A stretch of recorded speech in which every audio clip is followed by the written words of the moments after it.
எல்லாருக்கும் வணக்கம். இன்றைக்கி நான் என்ன பண்ண போகிறேன்னா, என்னோடய ஸ்டைலில் ரசம் வைக்க போகிறேன். அது எப்படி செய்கிறதுன்னு பார்ப்போம். அதுக்கு தேவையான பொருள்: சீரகம், மிளகு தட்டி எடுத்து வச்சுருக்கேன், பூண்டு, பச்சை மிளகா, கொஞ்சமாக கொத்தமல்லி இலையும் தட்டி எடுத்து வச்சுருக்கேன், வத்தல், கொத்தமல்லி இலை, தக்காளி, அடுத்து புளி, அடுத்து கொஞ்சமாக வெந்தயம், கடுகு, கருவேப்பிலை, எண்ணெய். இதுமாதிரி ரசம் எப்படி செய்கிறதுன்னு பார்ப்போம் வாங்க. பாத்திரம் சூடானதும்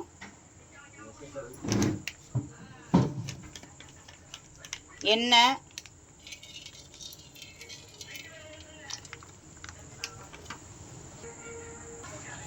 எண்ணெய் காஞ்சதும் கடுகு, அடுத்து வெந்தயம், அடுத்து தட்டி வச்சிருக்க பூண்டு, அதை ஒரு கிண்டி கிண்டி, அடுத்து வத்தல்,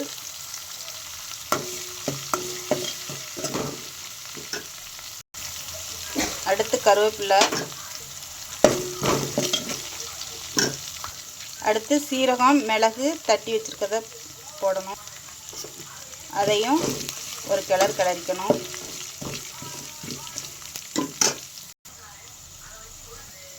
பச்சை வாடை போகையும் அடுத்து தக்காளியை கொஞ்சம் நல்லா வதக்கி விடணும். அடுத்து கொஞ்சமாக மஞ்சத்தூள்,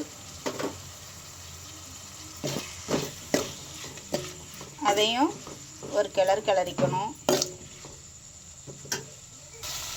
எப்போவுமே ரசம் செய்யும்போது பூண்டு, மிளகு, சீரகம் எல்லாமே நம்ம உரலில் தட்டி தான் போடணும். அப்போ தான் ரொம்ப நல்லாயிருக்கும். நீங்களும் நான் செய்கிற மாதிரி செஞ்சு பாருங்கள், ரொம்ப நல்லாயிருக்கும். அடுத்து கொஞ்சமாக பெருங்காயத்தூள்,